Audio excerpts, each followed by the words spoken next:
and welcome to this new section on creating differentiation and the first lecture as a part of this course on business strategy, formulation, modeling and planning. So in this section, what we will do is we will help you understand in depth how to create differentiation to formulate winning business strategy, model and plan.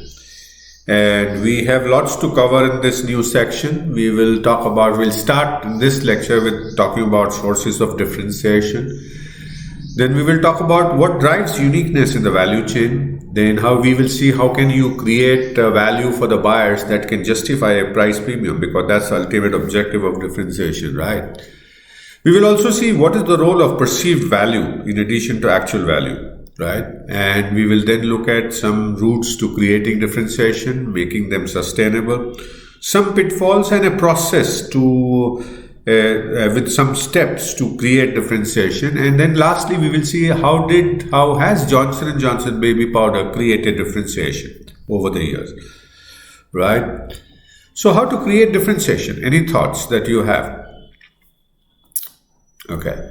So any activity in value chain can create differentiation, and what you see here is a representative value chain of a company in which, as you see from left to right is inbound logistics, operation, outbound logistic, marketing and sales and service, and finally ending up in the firm margin.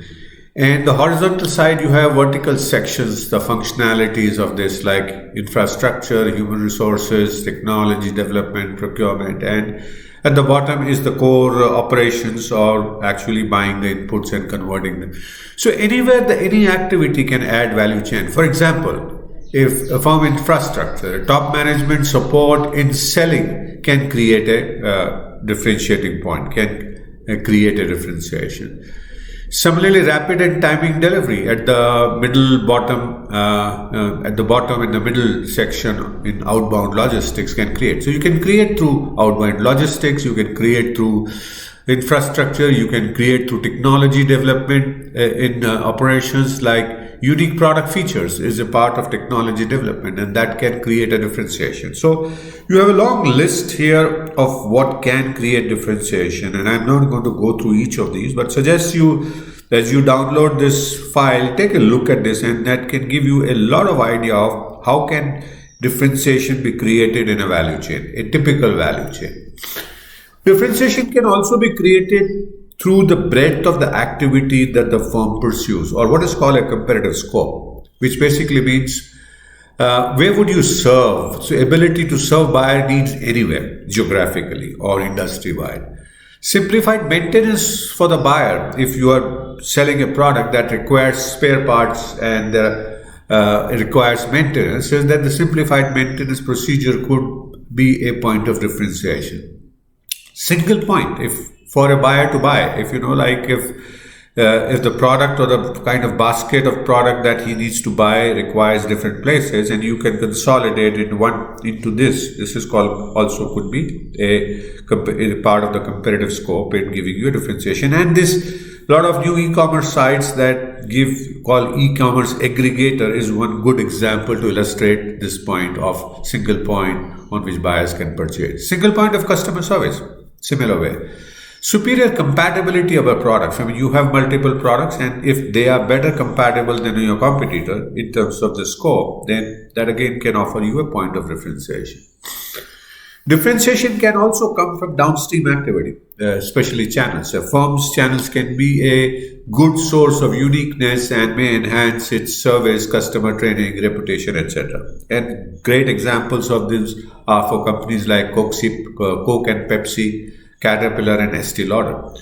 Coke and Pepsi continuously upgrade and improve their bottlers' effectiveness because they are very integral part and they add a lot of value and differentiation.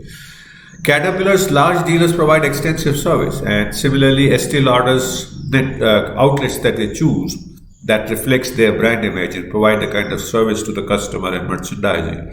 That also is a source of differentiation. So you see the channel partners can be a great source of differentiation in the downstream activities.